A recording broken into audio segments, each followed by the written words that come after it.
Noong Mayo taong 2024, kumalat ang mga balitang naghiwalay na sina Andy Eigenman at Filmar Alipayo matapos magbakasyon si Andy sa Japan kasama ang kanyang kapatid at mga anak, habang naiwan si Filmar sa Pilipinas.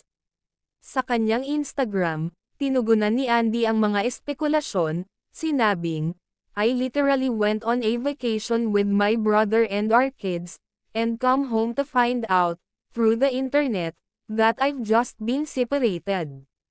Dagdag pa niya, tila hindi raw nagustuhan ng internet na siya'y nagluluksa sa pagkawala ng kanyang ina, kaya't inisip nilang siya'y nagkukunwari lamang.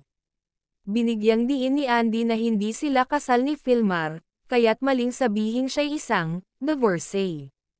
Noong Hunyo taong 2024, ipinagdiwang ng magkasintahan ang kanilang ika-6 na anibersaryo, kung saan nagbahagi sila ng mga sweet na larawan sa social media.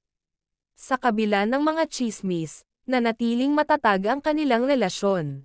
Noong Pebrero taong 2025, muling naging usap-usapan ang relasyon nina Andy at Filmar matapos lumabas ang balita tungkol sa matching tattoos ni Filmar at ng isang babae. Nilinaw ni Andy na walang naganap na pagtataksil, ngunit inamin niyang nasaktan siya sa pangyayari. Ayon kay Andy, ang babae ay matagal ng kaibigan ni Filmar at walang mali siya ang kanilang samahan. Sa kabila ng mga pagsubok at intriga, nananatiling matatag ang relasyon nina Andy Eigenman at Filmar Alipayo. Patuloy nilang pinapakita ang kanilang pagmamahal at suporta sa isa't isa, na nagsisilbing inspirasyon sa kanilang mga tagahanga.